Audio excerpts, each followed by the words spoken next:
Paul Froelich, dans la biographie qu'il a consacrée à Rosa Luxemburg, raconte que cette dernière se refusa, au lendemain du congrès de fondation, à partager les appréhensions et le pessimisme de l'Oojojich.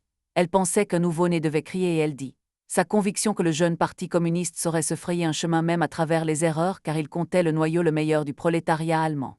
En fait, le pessimisme de Jojich n'était pas moins justifié que l'optimisme de sa camarade. La situation présentait des aspects contradictoires. Malgré les faiblesses du nouveau parti, malgré la défaite des révolutionnaires au sein des conseils, un courant profond, celui-là même qu'exprimaient à leur manière les gauchistes de la Ligue, était en train de radicaliser les militants ouvriers berlinois et de dissiper les illusions de novembre. Surtout depuis le congrès des conseils, la situation du gouvernement en Ebetfre semblait tous les jours plus précaire. L'armée se décomposait, glissant entre les doigts des officiers. Cependant que les entreprises ouvertement contre-révolutionnaires dressaient de plus en plus les masses contre lui, contraignant même les indépendants à rompre la coalition qu'en bons conciliateurs ils s'étaient jusque-là efforcés de préserver. Le temps travaillait pour la révolution. Un mois de décembre agité. Dès le mois de décembre, commentant le mouvement gréviste, Rosa Luxemburg avait écrit son célèbre article « L'Achéron s'est mis en mouvement ». La lutte économique des ouvriers écaillant le masque démocratique et jusque-là purement politique de la Révolution de novembre, pose aux yeux des masses les moins éclairées les problèmes du jour en termes de classe. L'arrestation, le 8 décembre, par le Conseil des ouvriers et des soldats de Mülheim, de Fritz Ensisenfr, Steinfeld et quelques autres dirigeants capitalistes en est pour beaucoup ainsi évident. L'autre indice de radicalisation est la décomposition de l'armée, le divorce entre gouvernement et état-major d'une part, Conseil de soldats de l'autre, qui remettent en question la base même de l'autorité du Conseil des commissaires du peuple, et privent l'appareil d'État traditionnel et les classes dirigeantes de leur arme la mieux trempée. C'est à M, le 1er décembre, que le haut commandement connaît sa première défaite politique au sein de l'armée. Le grand quartier général y a en effet convoqué le congrès des conseils de soldats du front, auquel il veut faire adopter son propre programme politique, convocation rapide de l'Assemblée constituante, suppression des pouvoirs des conseils et rétablissement de l'autorité des officiers, désarmement des civils sous contrôle des officiers. Mais Enbarth, inopinément présent au Congrès, retourne en partie la situation, les délégués décidant d'envoyer des représentants à l'exécutif de Berlin et adoptent des résolutions subversives réclamant la suppression des marques extérieures de respect en dehors du service et la réélection des conseils de soldats. Le haut commandement s'inquiète, car la décision du Congrès d'Em montre que les conseils de soldats sont en train de lui échapper. L'inquiétude qui grandit dans le camp contre-révolutionnaire inspire les initiatives du 6 décembre, elles-mêmes puissant facteur de radicalisation des masses berlinoises et de leur hostilité croissante au gouvernement en Ebetfre. Une troupe de la garnison de Berlin théoriquement placée sous les ordres de Wells marche le 5 décembre sur la chancellerie et y acclame en Ebetfre, auquel le sous-officier sup proclame l'attachement des soldats et leur soutien dans la lutte contre la réaction et le terrorisme. En Ebetfre remercie au nom du gouvernement. Le lendemain, vers 16h, une troupe de soldats armés dirigée par le sous-officier Fichet occupe le local de l'exécutif des conseils et met ses membres en état d'arrestation. Une autre commandée par le sous-officier Spiro se rend à la chancellerie et proclame son intention de nommer en Ebetfre président de la République. Enfin, dans la soirée, des soldats de la garnison tirent à la mitrailleuse sur une manifestation de la Ligue des soldats rouges. Pauvrement menée, avec des hommes de troupes incertains, qu'un discours suffit à désorienter, l'opération n'a sans doute pas grande signification en soi. Mais elle est symptomatique d'un certain état d'esprit, suivi le lendemain d'une arrestation de Liebknecht dans les locaux même de Die Rote, en Frankfurt. Elle soulève une inquiétude qui se manifeste à travers l'ampleur de la réaction dans les journées qui viennent. Une centaine de milliers de manifestants le 8 décembre, et des expéditions punitives organisées par des travailleurs. Les résultats de l'enquête menée par Echorn accroissent l'inquiétude et orientent les soupçons vers l'entourage. En Debetfre, il semble que soit compromis non seulement le comte, en Wolfre Metternich, que la protection de en Wells fera placer pendant quelques jours à la tête de la division de marine du peuple, mais aussi Colin Ross lui-même, qui démissionne à cette époque, et le secrétaire particulier en Debetfre Mosé. Les majoritaires du gouvernement accusés jusque-là de faiblesse commencent à être soupçonnés de complicité. Or, en Ebetfre est au même moment soumis à de fortes pressions de la part des chefs militaires qui s'impatientent, et ils cèdent à une partie de leurs exigences tout en s'efforçant de le dissimuler. C'est ainsi que sur une intervention pressante de Hindenburg, par une lettre du 8 décembre, il accepte l'entrée dans la capitale de 10 divisions provenant du front et parfaitement tenues en main par leurs officiers. Leur chef, le général Lecky, a tracé un programme de combat, désarmement civil, ratissage des quartiers peu sûrs, exécution immédiate de toute personne exerçant illégalement des fonctions d'autorité. Mais Nebetfre proteste contre ce qui pourrait déclencher à Berlin des combats dont l'issue serait alors incertaine. Et le major von Cléchet élabore un compromis selon lequel les militaires se borneront pour le moment à un défilé en bon ordre dont ils attendent un choc psychologique, le désarmement étant remis à une date ultérieure. L'entrée solennelle des troupes fournie à Nebetfre l'occasion d'un discours dans lequel il affirme que l'armée allemande n'a pas été vaincue par l'ennemi, caution de poids à la légende selon laquelle elle aurait été poignardée dans le Endosfre par les révolutionnaires. Mais très rapidement, les généraux doivent renoncer à appliquer leur plan car les troupes leur échappent. Le général Groener expliquera plus tard.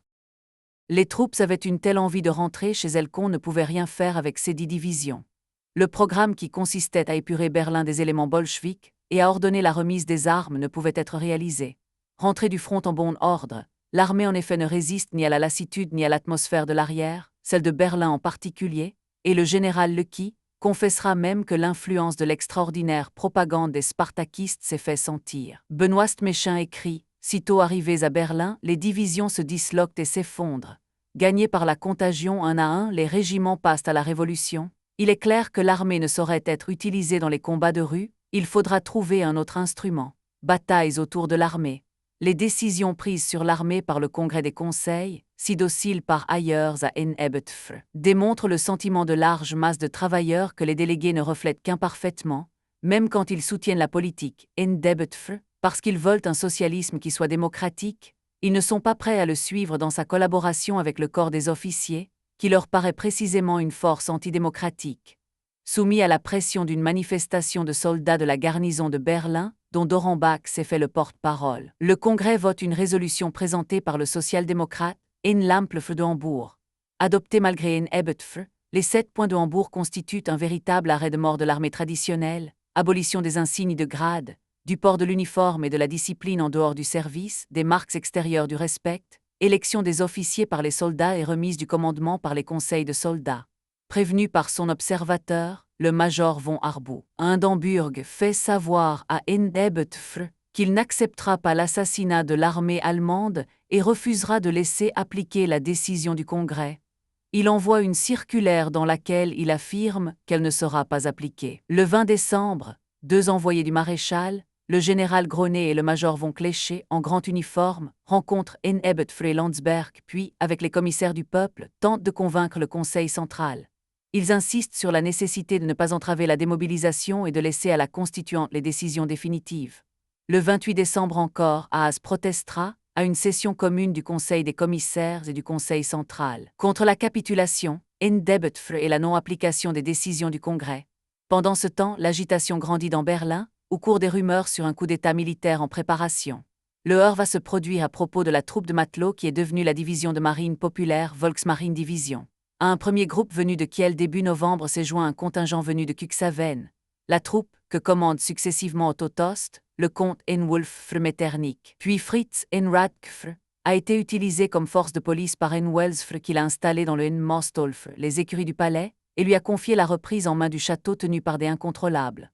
Les relations se détériorent en décembre. Les marins, probablement sous l'influence de l'ancien lieutenant Dorenbach, proche de Liebknecht, se radicalisent, et la division se joint au défilé des Spartakistes et de la Ligue des soldats rouges du 21 décembre. Le ministre des Finances prussien proteste contre l'augmentation des effectifs de la division et réclame son départ du château et du Mostolfr. Les commissaires du peuple exigent la réduction de l'effectif de 3 000 à 600 hommes, mais les marins réclament l'intégration des licenciés dans les forces de défense républicaines. Pour couper court, Welsfr prévient que la solde ne sera pas versée tant que les effectifs n'auront pas été réduits au chiffre décidé. Les conseils de soldats des garnisons de la capitale réclament, quant à eux, l'augmentation des effectifs de la division. Les négociations se sont déroulées dans une atmosphère très tendue, Welsfr ayant, selon les marins, menacé leur chef, Radkfr, d'utiliser éventuellement contre les troupes de Lecky. Un accord est finalement conclu le 21 décembre, par lequel les matelots s'engagent à vider les lieux et à remettre les clés à Welsfr. Celui-ci, en échange, leur versera les sommes dues. Le 23 décembre, les marins qui ont évacué le palais remettent les clés à Bar Welsfr, sollicité par Bar de payer les soldes, renvoient à Nebetfre. Les marins se rendent à la chancellerie, n'y trouvent pas Nebetfre mais donnent libre cours à leur colère, ils ferment les portes, bloquent le central téléphonique et marchent sur la commandanture pour réclamer leur argent. En cours de route, ils essuient des coups de feu, ripostent, puis sont mitraillés par une voiture blindée des forces de N-Welsfr, 3 morts, de nombreux blessés. Persuadés qu'on leur a tendu un traquenard, ils arrêtent N-Welsfr et 2 de ses collaborateurs comme otages et les enfermant au N-Mostolfr. Dorenbach réussit à les convaincre d'évacuer la chancellerie. Cependant, dans l'intervalle, N-Ebetfr a appelé au secours le haut commandement et les troupes de Lecky se sont mises en marche avec des ordres très stricts pour ramener le calme et dissoudre la division de marine. Elles occupent la chancellerie dans la soirée. On peut craindre un affrontement armé, mais N-Bothfr puis N-Ebetfr s'interposent entre marins et soldats. Finalement, les marins acceptent de se replier sur le N-Mostolfr. À 3 heures du matin, ils libèrent leurs otages, sauf N-Welsfr. Mais des ordres ont été donnés au capitaine Pabst, de la division de cavalerie de la garde, d'attaquer le N-Mostolfr pour délivrer les otages. À 7 heures du matin commence le bombardement du N-Mostolfr encerclé. Il se poursuit 2 heures durant. Le bruit de la canonnade a alerté les ouvriers berlinois qui se rassemblent dans les quartiers et marchent vers le centre. Au moment où le capitaine Pabst, qui croit toucher au but, accorde aux marins 20 minutes de suspension d'armes, il est pris à revers par la foule. Benoît Stméchin raconte: la multitude s'avance comme un raz de marée et vient se heurter au barrage de soldats placés par le général Lecky pour défendre les troupes de choc. On demande aux soldats s'ils n'ont pas honte de faire cause commune avec les officiers contre le peuple. Les soldats hésitent et sont rapidement débordés. Les uns jettent leurs fusils, les autres sont désarmés par les manifestants. En un clin d'œil, le barrage est rompu, et la foule se précipite en hurlant dans le N-Dosfr des cavaliers de la garde postés devant le N-Mostolfr. C'est un désastre pour les officiers que les hommes des chaumes auront grand-peine à arracher au lynchage. Le gouvernement non seulement a dû payer la solde des marins, mais encore retirer de Berlin la division Lecky. N-Welsfr quitte la commandanture et c'est Anton Fichet qui lui succède. N-Ebetfr est le grand vaincu de l'affaire. Aux yeux des travailleurs berlinois, il apparaît comme le complice des militaires. Au cabinet, les ministres indépendants regimbent. Ils sont eux-mêmes pressés par leurs troupes, qui les sommant de rompre avec les traîtres et les fourriers de la contre-révolution, et exigent au moins des explications. Qui a donné l'ordre d'attaquer le N-Mostolfr, alors que la question était en voie de règlement? Les social-démocrates approuvent-ils les initiatives de N-Wenigfr qui, participe dans les pays baltes à une croisade anti-bolchevique? N-Ebetfr et ses collègues ont-ils ou non l'intention d'appliquer les 7 points de Hambourg? À ces questions posées au Conseil central, les indépendants jugent les réponses données insuffisantes. Aussi, refusant de cautionner la responsabilité endossée par leurs collègues majoritaires pour les incidents du 24 décembre, décidant-ils, le 29, la démission de Haas, N-Bothfr et Dittmann, qui imitent aussitôt leurs camarades du gouvernement prussien. Le geste à tout l'écho qu'en attendait Rosa Luxemburg lorsque, 15 jours plus tôt, elle le réclamait à Haas. La démission des commissaires indépendants, qui est la conséquence de la radicalisation des masses ouvrières de Berlin, en est aussi un facteur d'accélération. Mais elle pousse un peu plus les majoritaires dans la dépendance à l'égard des chefs militaires. Vers la guerre civile, le départ de Haas et de ses collègues enlève à N-Ebetfr, au moins à Berlin, une caution qui lui avait été jusque-là précieuse. La foule qui, le 29 décembre, accompagne au cimetière les corps des marins tués à Noël, arbore une immense pancarte. Comme meurtriers des marins, nous accusons N-Ebetfr, Landsberg et Schedman.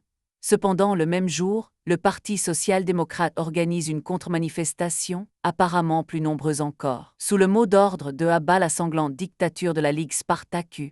Des deux côtés, on se prépare à la guerre civile. Le processus de la radicalisation des ouvriers berlinois est profond, mais surtout contradictoire. La révolution de novembre, victorieuse sans vrai combat, avait étayé le N-Maïfr de l'unité, semé l'illusion de la facilité. En 2 mois, les ouvriers de la capitale ont pris simultanément conscience et de leurs forces et de leurs faiblesses. Les conquêtes qu'ils avaient crues assurer leur échappent au moment précis où ils comprennent quelle est leur puissance. Dès le 6 décembre, ils ont commencé à apprendre l'efficacité exaltante du coude à coude de dizaines et de centaines de milliers d'hommes dans les rues. S'ils sont si nombreux, le 16 décembre, à la surprise des organisateurs, eux-mêmes à répondre à l'appel des spartakistes pour manifester devant le congrès des conseils, c'est qu'ayant éprouvé leur force, ils tentent obscurément de l'utiliser pour arrêter une retraite qu'ils ressentent sans pouvoir l'expliquer autrement que par la trahison.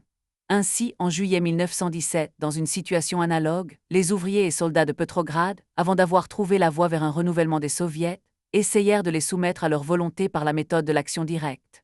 Dans la situation de cette époque, les appels des indépendants, et ceux même de Dirot et Nfonfr, à prendre part à la campagne électorale, semblent un moyen dérisoire de lutter contre un adversaire qui dispose de mortiers, de mitrailleuses et de grenades, mais dont on sait maintenant qu'il n'est pas invincible dans les combats de rue. Après les journées de Noël, sans se soucier du reste de l'Allemagne, les ouvriers de Berlin prennent leur élan, mus par une conscience diffuse que la violence révolutionnaire immédiate est la seule arme efficace contre la violence contre-révolutionnaire. Sur un point au moins, ils sont d'accord avec l'analyse des dirigeants spartakistes, la révolution est en danger et il va falloir se battre. Les voies et les moyens de cette bataille restent pourtant obscurs aux yeux du plus grand nombre, car une insurrection ouvrière ne pourrait guère compter sur une force militaire organisée. Spartacus et sa Ligue des soldats rouges appellent à la formation d'une garde rouge qu'elles ne peuvent ni diriger ni encadrer. La Ligue a ses propres unités peu nombreuses, Echorn a ses forces de sécurité. La garnison de Spandau, influencée par le spartakiste von Lojewski, se considère et est considérée comme une troupe révolutionnaire. Dorenbach, qui est lié à Liebknecht, a acquis une incontestable autorité sur les marins de la division du peuple, qui sont pourtant loin de se sentir spartakistes ou même en sympathisants. De toute façon, ces unités sont dispersées hétéroclites et manquent à la fois d'un état-major et de liaisons étroites avec les ouvriers des grandes entreprises. En définitive, le prolétariat en armes de Berlin n'est pas une armée prolétarienne, mais une foule avec ses impulsions et ses passions. Et puis ces détachements autonomes qui croient à la vertu de l'action des minorités agissantes. De ce point de vue, les successives occupations du NVOETSF ont provoqué bien des polémiques. Le rôle des éléments incontrôlables et même des provocateurs est indéniable, mais il n'explique pas tout. Les interventions de ce genre ne sont efficaces et écoutées que dans un milieu favorable, et notamment au sein d'une foule impatiente où seul le langage du révolutionnaire novice sait toucher le cœur des manifestants, parce qu'il fait écho à leurs propres sentiments. L'éclatement de la coalition gouvernementale, l'évanouissement du NMIF de l'unité, le suicide des conseils au sein de leur propre congrès, ne laissent aux ouvriers berlinois que leurs armes, et un sentiment aigu du péril imminent auquel ils ne voient point de remède politique. En décembre 1918, à Berlin, de même qu'à Petrograd en juillet 1917, les masses radicalisées voient dans la lutte armée le raccourci simplificateur qui tranchera le nœud gordien des arguments politiques auxquels ils ne veulent plus se laisser prendre. Mais il n'y a à Berlin pas de parti bolchevique pour leur ouvrir une perspective de lutte politique, ni après l'échec des premières manifestations armées et ses conséquences aisément prévisibles, pour les conduire dans une nécessaire retraite. Du côté des dirigeants révolutionnaires, on oscille. Les délégués révolutionnaires ont condamné l'occupation du NVOETSF, mais les congressistes du KPDS ont rejeté l'analyse de Paul Levy et Rosa Luxemburg. Ce qui devrait diriger donne à ceux qui cherchent des indications contradictoires et le spectacle de leurs propres divergences. Ce facteur-là pèse d'un poids très lourd dans la volonté des masses d'aller de l'avant, ainsi que le note Trotsky, l'irrésolution des dirigeants est ce qui débilite le plus les masses. Une attente stérile les pousse à frapper de plus en plus opiniâtrement aux portes qu'on ne veut pas leur ouvrir. Or, la contre-révolution, dans ce moment, trouve précisément ce qui manque aux révolutionnaires, une direction capable d'analyser le rapport des forces, un instrument, une troupe entraînée et disciplinée. Son chef n'est plus un Ebetfl, bousculé par la tornade de décembre, mais un membre de son parti, un député social-démocrate qui, depuis de longues années, jouit de la confiance du corps des officiers Gustav Noskeffer. Celui-ci entre au gouvernement avec Rudolf Wesselfre et Paul Laube pour remplacer les indépendants démissionnaires. Cet homme est décidé. L'un de nous, déclare-t-il, doit faire office de bourreau. Il n'est plus question de compter sur l'armée traditionnelle pour rétablir l'ordre, elle n'existe plus depuis la mésaventure de Lecky. Prévoyant cependant cet effritement, des officiers se sont depuis plusieurs semaines employés à sauver du désastre des unités d'élite. À la suite d'une conférence qui s'est tenue le 6 décembre au Q.G. du général Sixte von Arnim, un général de division Maerke, a constitué au sein de son unité un corps franc des chasseurs volontaires semblables à ceux qui se constituent allés pour lutter contre le bolchevisme. Les troupes formées par Maerke sont destinées à la guerre civile, organisées, armées et instruites en ce but. Les hommes qui les composent, volontaires touchant des soldes élevés, sont préparés à des tâches précises, occupation des gares et régulatrices, protection des dépôts de matériel et de munitions, police des ports, défense d'édifices publics, nettoyage des rues et des places, prise d'assaut des bâtiments. Ils prêtent en entrant un serment spécial au gouvernement provisoire du chancelier, en Ebetfl jusqu'à ce que l'Assemblée nationale ait constitué un gouvernement définitif. Le 24 décembre, au moment où éclate à Berlin le conflit du Mostolfe, le général Maerke dispose déjà de 4000 volontaires, installés près de Berlin mais loin de ses foules au camp du Zossen. Le 4 janvier, invité par le général von Lüttwitz qui a succédé à Lecky, en Ebetfre et en Noskefre passent ensemble en revue ces hommes qu'ils considèrent avec émerveillement parce que ce sont de vrais soldats. En Noskefre se penche vers en Ebetfre et lui dit « Sois tranquille et à présent tu vas voir que la roue va tourner ». À cette date, c'est de plus de 80 000 hommes que dispose autour de Berlin le général von Lüttwitz. Il ne fait aucun doute que leur chef compte les utiliser dans la capitale. Le temps travaille peut-être pour la révolution, il s'agit pour ses adversaires conscients de ne pas le laisser faire et de frapper de façon décisive pendant qu'ils en ont les moyens. L'affaire Echorn, C'est l'affaire Eschorn qui constituera le prétexte, saisi de part et d'autre pour l'épreuve de force. Vieux militant social-démocrate, vétéran radical, un des fondateurs du Parti social-démocrate indépendant, le préfet de police de la Révolution de novembre surnommé parfois le caussidiaire allemand, en souvenir de 1848, est pour les majoritaires l'un des hommes à abattre. Ils ont dû tolérer jusque-là sa présence à la préfecture de police faute de pouvoir s'en débarrasser sans détruire la coalition gouvernementale. Mais la démission des indépendants leur laisse désormais sur ce plan les mains libres. Gouvernement homogène, ils entendent nommer au poste d'exécution des hommes à eux. Décidés à la répression, ils ne peuvent tolérer à la préfecture de police un homme dont les sympathies pour les révolutionnaires sont connues. Ils opèrent cependant avec prudence. Le 29 décembre, leur homme de confiance, Anton Fichet, prend des contacts avec des collaborateurs d'Eschorn et leur fait des propositions chiffrées pour le cas où ils accepteraient de s'intégrer dans les unités qu'ils dirigent. Le 1er janvier, le NVOETSF lance l'attaque, une véritable campagne de diffamation, contre Eschorn, accusé d'avoir reçu de l'or russe comme employé de la Rosta, d'avoir acheté illégalement des armes, volé des produits alimentaires. Le journal social-démocrate déclare que la présence d'Eschorn dans ses fonctions constitue un danger pour la sécurité publique. Le 3, convoqué au ministère prussien de l'Intérieur, Eschorn s'entend accusé par le conseiller privé Doyer, collaborateur du ministre social-démocrate Hirsch, des pires méfaits allant de l'escroquerie au vol à main armée. Le 4, au cabinet prussien sur proposition de Hirsch, il est révoqué et remplacé par le social-démocrate Ernst. Mais il refuse de s'incliner. Soutenu en cela par toutes les organisations de gauche de Berlin, des indépendants OI, KD, en passant par les spartakistes et les délégués révolutionnaires, et Northf Rosenberg, cherchant à rendre compte de l'attitude d'Eschorn et de son refus d'abandonner son poste, conclut à l'impossibilité de l'expliquer rationnellement et parle de ses caprices. La démission de l'indépendant Eschorn de la préfecture de police allait à ses yeux de soi. Après la démission des ministres indépendants, il était inconcevable qu'un poste de l'importance de celui-ci reste aux mains d'un homme dont l'hostilité aux majoritaires et les sympathies pour les révolutionnaires étaient notoires. Les indépendants n'avaient pas non plus invoqué l'importance de ce poste clé. Avec ce genre de raisonnement, ils n'auraient jamais dû réclamer la démission de leur ministre. En réalité, la question ne se situe pas sur le plan juridique ou la place Rosenberg. En refusant de céder la place à Ernst, Eschorn répond aux sentiments des travailleurs berlinois, pour qui lui et sa troupe, renforcée au cours des dernières semaines par des militants sûrs, constitue l'une de leurs dernières garanties contre les entreprises contre-révolutionnaires qui bénéficient au moins de la bienveillance gouvernementale. La nouvelle de sa révocation provoque une explosion de colère qui se traduit par des résolutions, des grèves, des manifestations. Réunis dans la soirée du 4, les délégués révolutionnaires sont pour une fois unanimes. Le recul a assez duré. Il faut un coup d'arrêt. C'est également ce que pense la centrale communiste, qui propose de lancer le mot d'ordre de grève générale. Rosa Luxemburg insiste, il ne s'agit pas d'aller au-delà d'une simple grève de protestation, et il faut savoir à la fois jusqu'où NEBTF est prêt à aller et comment réagiront les ouvriers des autres régions d'Allemagne 1045. Un participant communiste dira, 1 an et demi plus tard. Le 4 janvier au soir, la centrale du KPD délibéra sur la situation créée par la mesure prise contre Eschorn. Sur l'appréciation de la situation ainsi créée, il y avait une complète unanimité. Tous les présents pensaient qu'il serait insensé de tendre vers le gouvernement. Un gouvernement soutenu par le prolétariat n'aurait pas eu à vivre plus de 14 jours. En conséquence, les membres de la centrale étaient unanimes sur le point qu'il fallait éviter tous les mots d'ordre qui auraient eu nécessairement pour conséquence le renversement du gouvernement de cette époque. Nos mots d'ordre devaient être précisés dans le sens suivant: annulation de la révocation d'Eschorn, désarmement des troupes contre-révolutionnaires, les gardes de Sup, etc., armement du prolétariat. Aucun de ces mots d'ordre n'impliquait le renversement du gouvernement, pas même celui de l'armement du prolétariat. Dans une conjoncture où ce gouvernement aussi possédait encore dans le sein du prolétariat un parti non négligeable. Nous étions tous d'accord là-dessus, ce minimum dans les mots d'ordre devait être défendu avec le maximum d'énergie.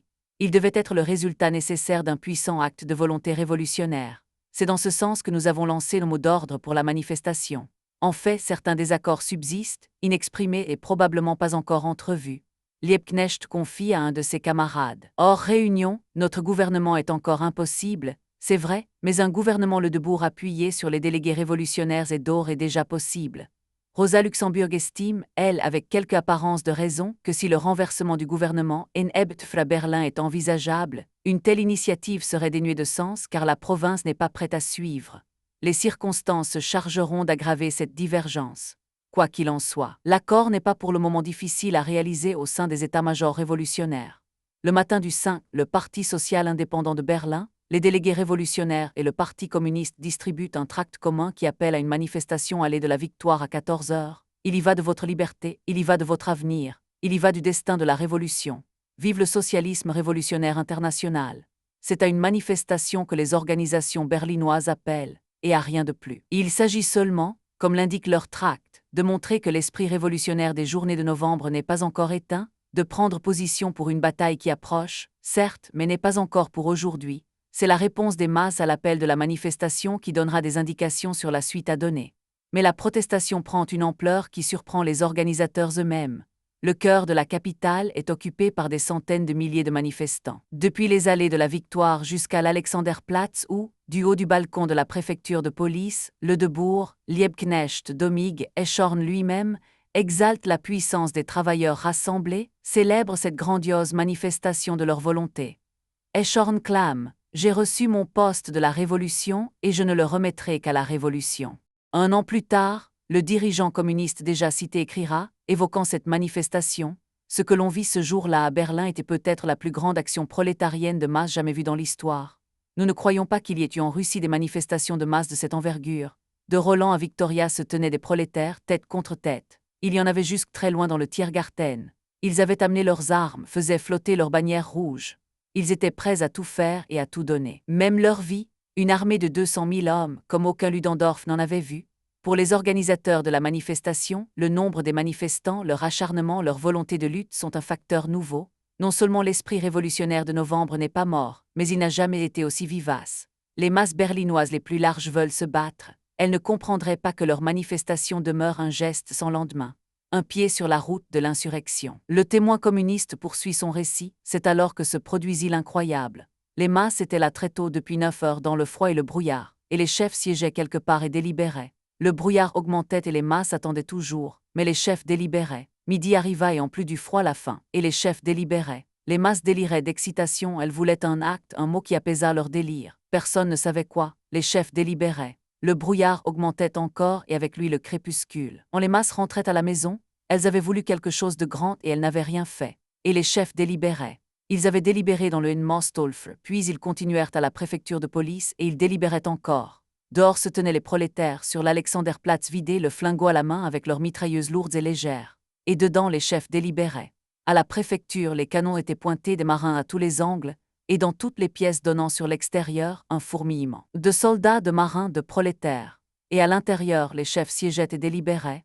Ils siégèrent toute la soirée et ils siégèrent toute la nuit et ils délibéraient. Et ils siégeaient le lendemain matin quand le jour devenait gris et ceci et cela et ils délibéraient encore. Et les groupes revenaient de nouveau sur le Nsij et les chefs siégeaient encore et délibéraient. Ils délibéraient, délibéraient, délibéraient.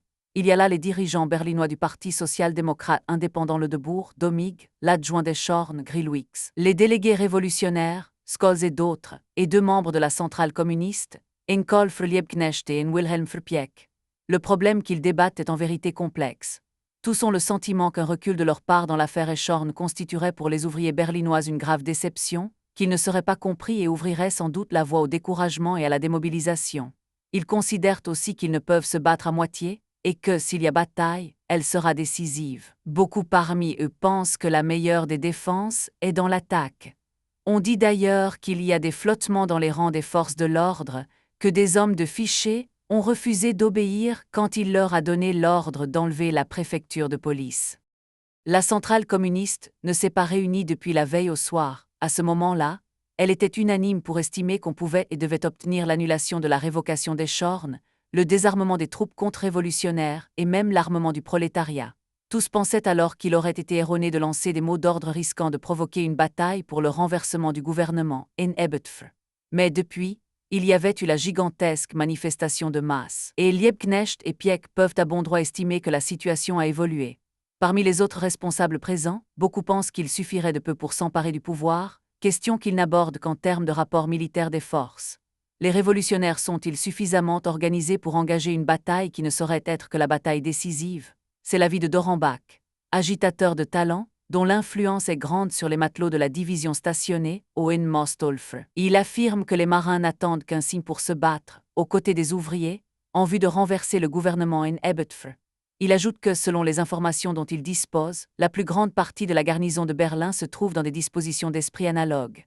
Il affirme enfin tenir de sources sûres que plusieurs milliers d'hommes, cantonnés à Spandau et disposant de 2000 mitrailleuses et de 20 canons de campagne, se tiennent prêts à marcher sur la capitale. Il faut aller de l'avant. Le Debourg est convaincu et Liebknecht jette dans la balance, à ses côtés, le poids de son prestige. Pour eux, il ne suffit plus de protester contre la révocation des Schorn, il faut, puisque c'est possible, engager la lutte pour le pouvoir. L'alliance Le Debourg-Liebknecht inhabituelle et décisive.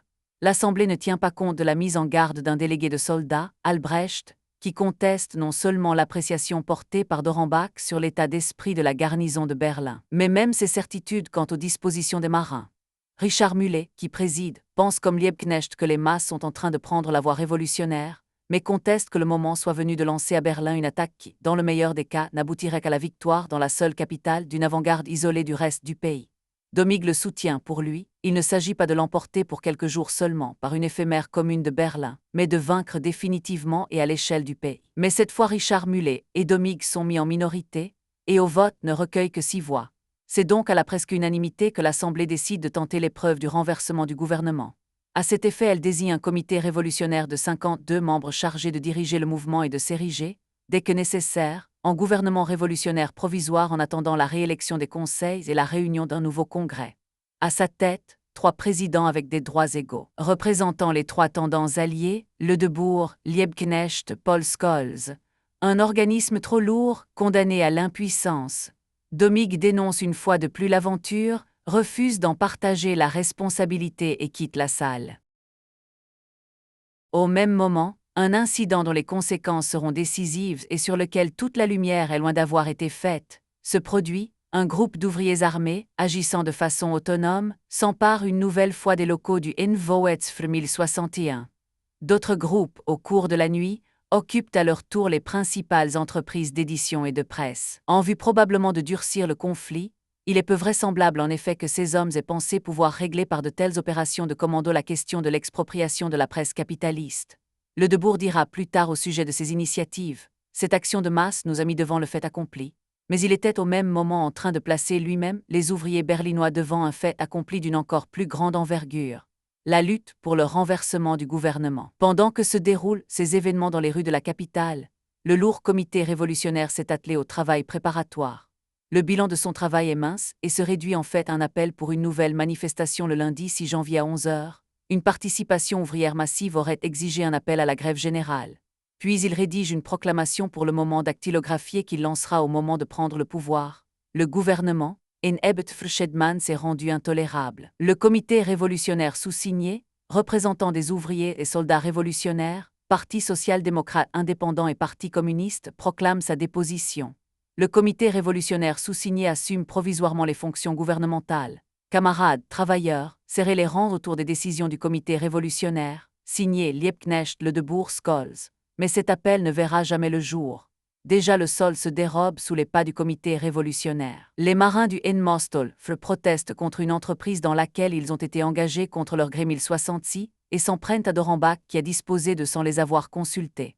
Ils obligent le comité révolutionnaire à quitter le NMOSTOL où il siégeait et remettent en liberté ses prisonniers, parmi lesquels Anton Fiché, arrêté par précaution au petit matin 1069.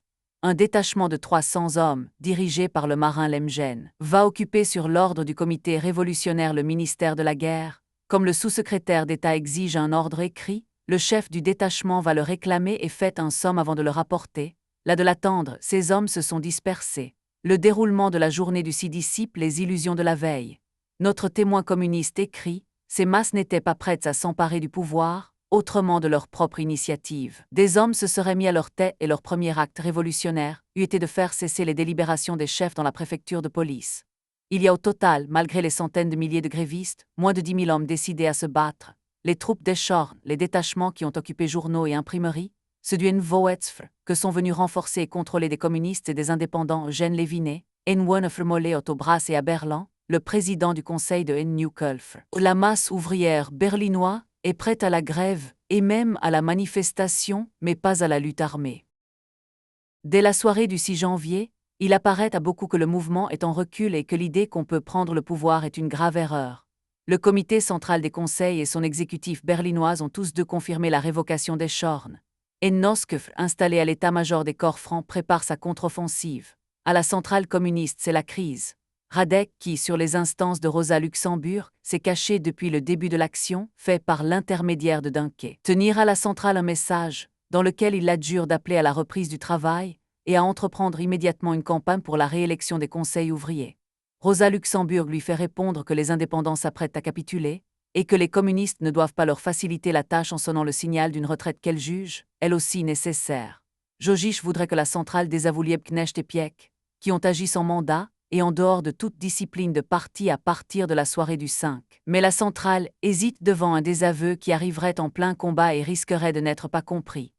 Les indépendants ne sont pas moins divisés et l'exécutif national envoie Oskar Enkaunfre et Louise Zietz tenter de convaincre les Berlinois, en particulier le Debourg, qu'il faut négocier, ce à quoi le comité révolutionnaire finit par se résoudre par 51 voix contre 10. Les négociations commencent dans la nuit du 6 au 7 janvier du côté des indépendants.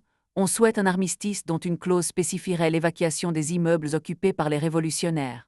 Le gouvernement fait de l'évacuation sans condition un préalable à tout accord. Sa position s'améliore en effet d'heure en heure, avec le reflux et la désorientation dans les rangs de l'avant-garde ouvrière, la confiance qui renaît en face. Dans la nuit du 5 au 6, le tract lancé sous le titre Extrablatten Vorwärtsfr par l'exécutif social-démocrate montre ses intentions, traitant les bandits armés de la Ligue Spartacus de fous et de criminels qui menacent les ouvriers allemands de meurtre, guerre civile sanglante, anarchie et famine. À partir du 6, Noskefr, qui a fait confier les pouvoirs de police au général von Lüttwitz, prépare l'intervention des corps francs. Devant la chancellerie s'est tenu un véritable meeting, harangué par Ebbetfr lui-même et par Schedman, qui dénonce les tentatives d'ériger la dictature de Liebknecht et Rosa Luxemburg, et appelle à l'aide tous les citoyens. Quelques heures plus tard commence dans l'immeuble du Reichstag la mise sur pied d'une unité armée social-démocrate.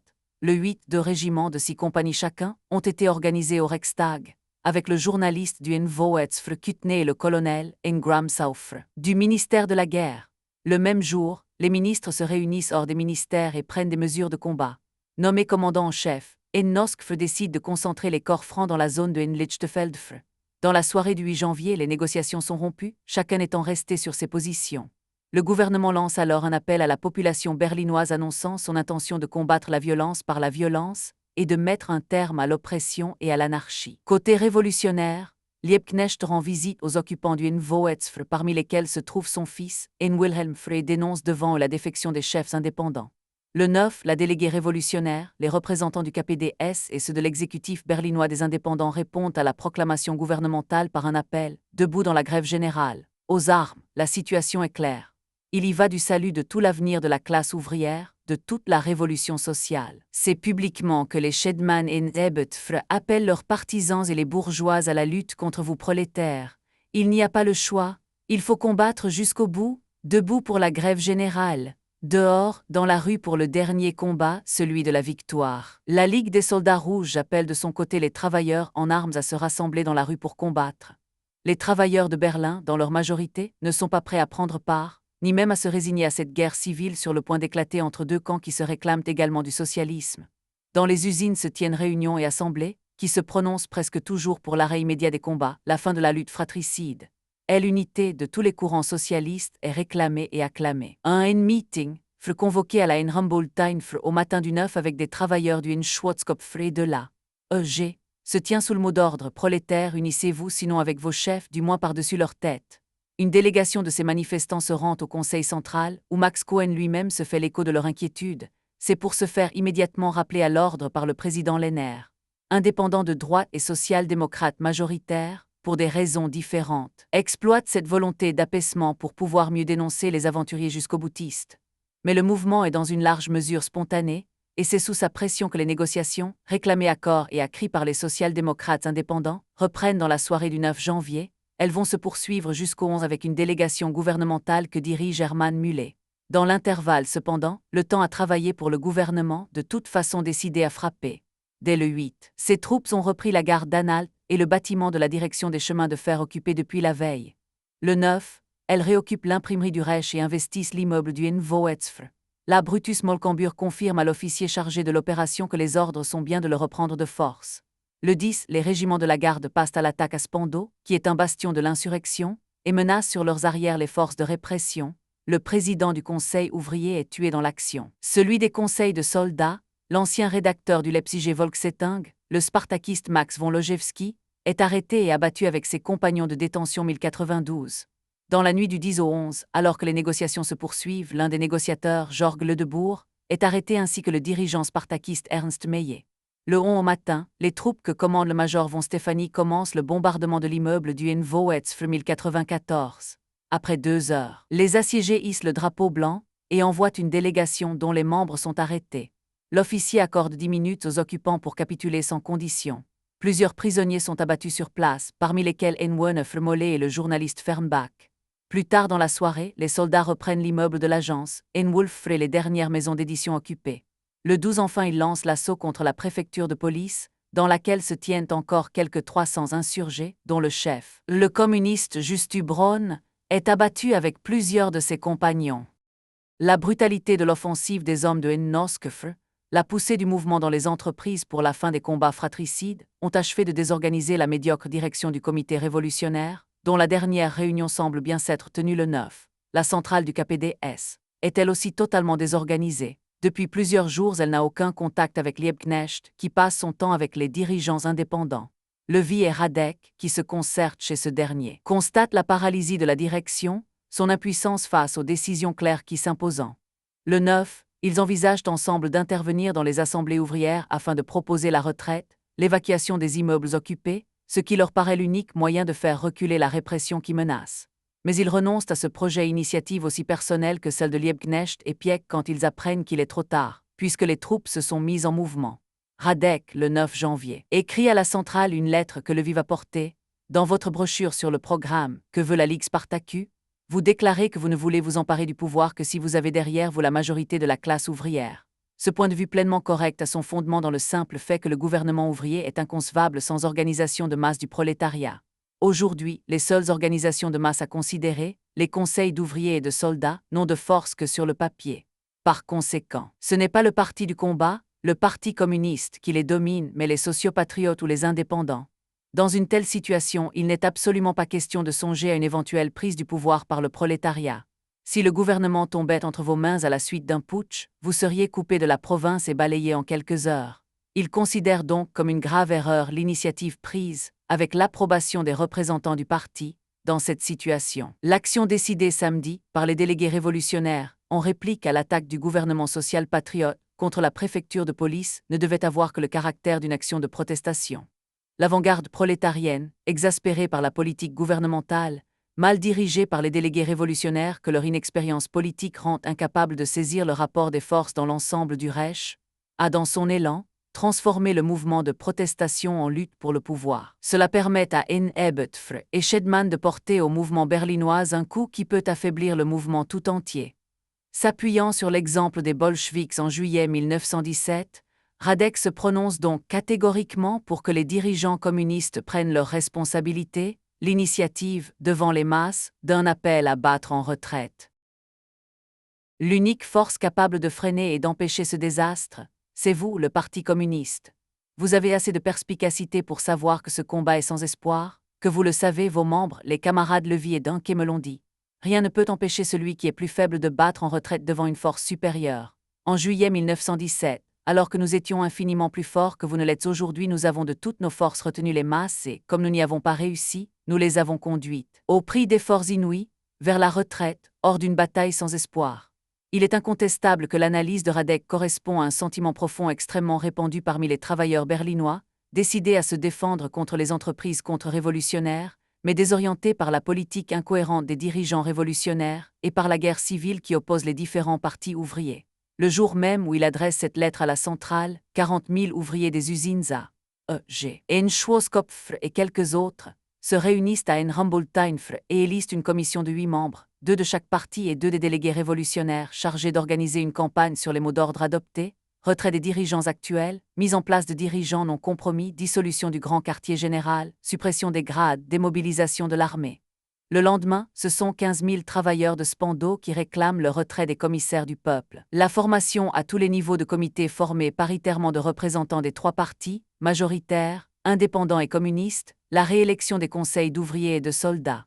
Dans les jours qui suivent, les résolutions se multiplient en ce sens, qui réclament tout le retrait d'Ebert Schedman, la nomination d'un autre indépendant à la préfecture de police, la formation d'un gouvernement des 3 partis ouvriers. Le fait que de nombreux militants social-démocrates rallient, ces positions montrent la profondeur du sentiment unitaire, l'hostilité de la masse ouvrière berlinoise à ce qui lui paraît un combat fratricide.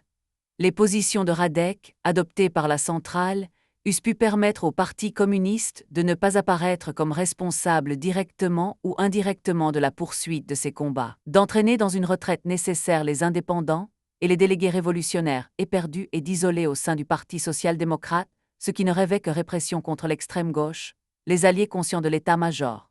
Mais les dirigeants spartakistes, y compris Rosa Luxemburg, jugeront autrement la situation.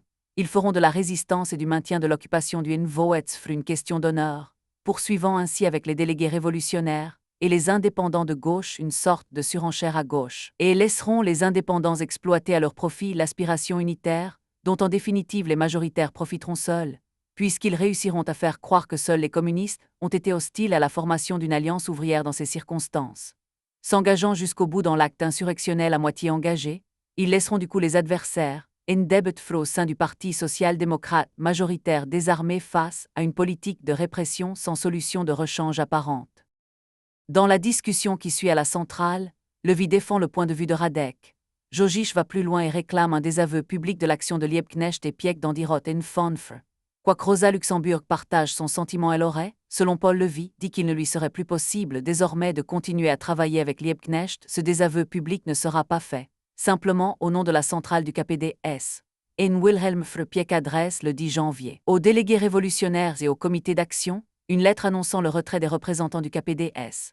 De ce comité, la lettre reproche aux délégués révolutionnaires leur incertitude et leur irrésolution, ainsi que d'avoir engagé des pourparlers démoralisateurs, désorganisateurs, paralysants, laissant donc entendre qu'il faut que combat continue. C'est probablement à l'issue de cette discussion que Rosa Luxemburg dresse pour Dirot en Fonfre un véritable réquisitoire contre les indépendants, une fois de plus lu. Et a joué le rôle de l'ange sauveur de la contre-révolution. Haas Dittmann ont bien démissionné du gouvernement en Ebert, mais dans la rue, ils poursuivent la même politique qu'au gouvernement. Ils servent de paraphe au Schedman. Avant toute chose, les semaines qui viennent doivent être consacrées à la liquidation de l'USP, ce cadavre pourrissant dont la décomposition empoisonne la révolution. Le 8 janvier, elle écrivait « L'Allemagne était jusqu'ici la terre classique de l'organisation, on y avait le fanatisme de l'organisation. Disons-le, on en faisait parade. Tout devait être sacrifié à l'organisation, l'esprit, les buts, la capacité d'action du mouvement. Et aujourd'hui, que voyons-nous ? Au moment décisif de la Révolution, ce talent d'organisation tant vanté fait fiasco de la plus piteuse façon. Le 11, elle précise l'absence de direction, l'inexistence d'un centre chargé d'organiser la classe ouvrière berlinoise ne peuvent plus durer. Si la cause de la Révolution doit progresser, si la victoire du prolétariat, si le socialisme doivent être autre chose qu'un rêve, il faut que les ouvriers révolutionnaires mettent sur pied des organismes dirigeants en mesure de guider et d'utiliser l'énergie combative des masses. Ainsi, sous l'influence de ces journées de combat révolutionnaire, Rosa Luxemburg semble-t-elle se rapprocher de la conception du parti révolutionnaire qu'elle avait jusque-là combattu. Elle va, dans un dernier article, tenter de dresser le bilan de la semaine spartakiste. Il n'y a pour elle aucun doute et elle le répète, il était impossible de s'attendre à une victoire décisive du prolétariat révolutionnaire, à la chute des Schedman et à l'instauration de la dictature socialiste. La cause en réside dans le manque de maturité de la révolution, l'absence de coordination entre les foyers révolutionnaires. L'action commune donnerait au coup de boutoir et aux ripostes de la classe ouvrière berlinoise une toute autre efficacité, le fait que les luttes économiques n'en soient qu'à leur début. Dans ces conditions, il faut se demander si la semaine écoulée constitue une faute. Elle ne le pense pas, car elle estime que les travailleurs ont été provoqués, placés devant la provocation violente des Schedman. Les ouvriers révolutionnaires étaient contraints de prendre les armes. Pour la Révolution, c'était une question d'honneur que de repousser l'attaque immédiatement de toute son énergie, si l'on ne voulait pas que la contre-révolution se crût encourager à un nouveau pas en avant, si on ne voulait pas que fussent ébranlés les rangs du prolétariat révolutionnaire et le crédit dont jouit au sein de l'internationale la Révolution allemande. Ce sont en définitive la contradiction entre la tâche qui s'impose et l'absence, à l'étape actuelle de la Révolution, des conditions préalables permettant de la résoudre qui expliquent, selon elle, que le combat se soit formellement terminé par une défaite. Mais l'histoire enseigne que la route du socialisme est pavée de défaites, et qu'elle mène à la victoire. Qui sait en tirer les leçons? La direction a été défaillante. Mais on peut et on doit instaurer une direction nouvelle, une direction qui émane des masses et que les masses choisissent. Les masses ont été à la hauteur de leur tâche. Elles ont fait de cette défaite un maillon dans la série des défaites historiques qui constituent la fierté et la force du socialisme international. Et voilà pourquoi la victoire fleurira sur le sol de cette défaite.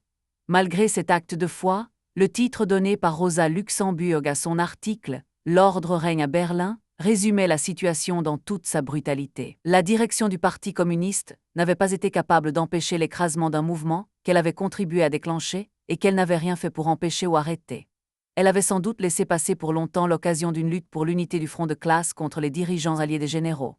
Elle allait durement payer l'action gauchiste inconsidérément engagée par Liebknecht et la majorité des délégués révolutionnaires, ceux-là même qui, quelques jours plus tôt, reprochaient à Spartacus sa tactique putschiste.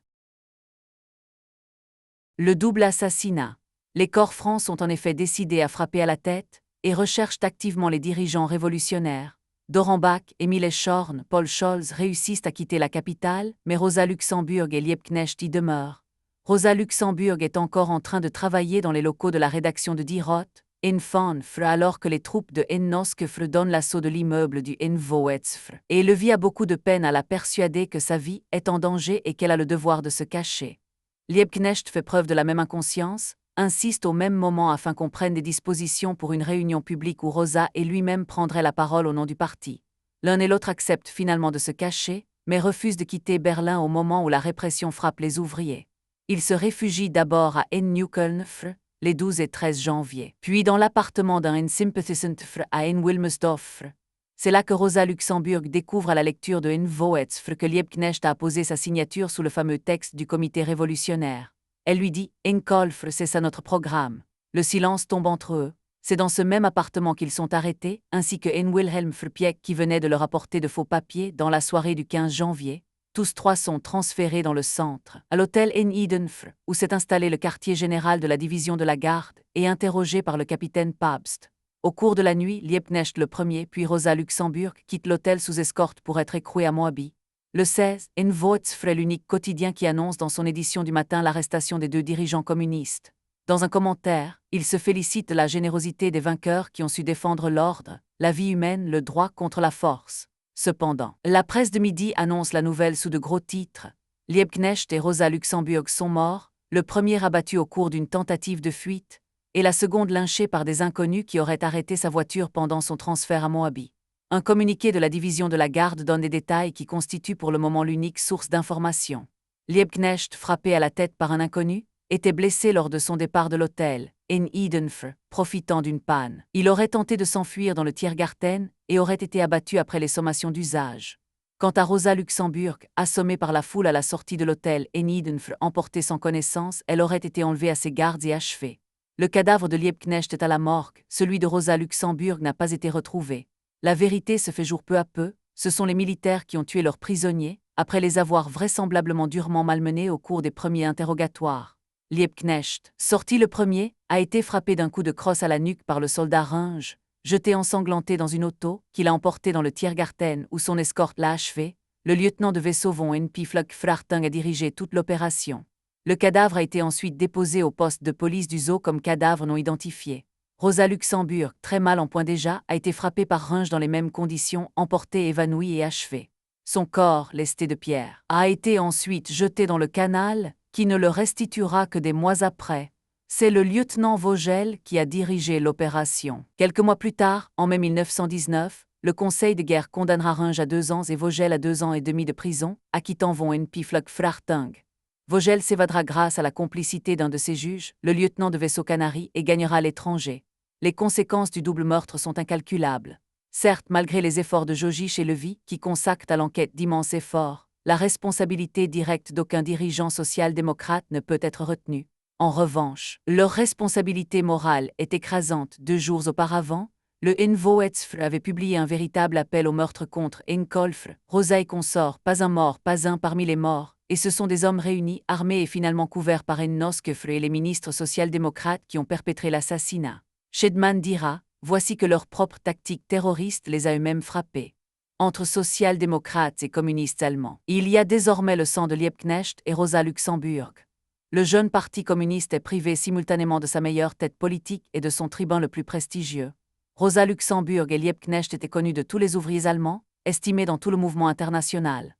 Seuls de tous les communistes hors de Russie, ils étaient de taille à discuter d'égal à égal avec les dirigeants bolcheviks, à constituer, dans l'international, à fonder avec eux, un contrepoids à leur autorité. Par-dessus le marché, les dépositions de Runge et surtout les déclarations du capitaine Pabst tentent à faire peser sur Pieck, épargné par les tueurs, de terribles suspicions, qui nécessiteront une enquête du parti dont les conclusions n'ont pas cessé d'être discutées. Le double meurtre ne creuse pas seulement un fossé entre majoritaires et révolutionnaires. Il convainc également bien des révolutionnaires que leur unique erreur a été de trop temporiser. Il faudra au détachement isolé de communistes allemands plusieurs mois d'une expérience cruelle pour se persuader que leurs erreurs étaient d'un autre ordre.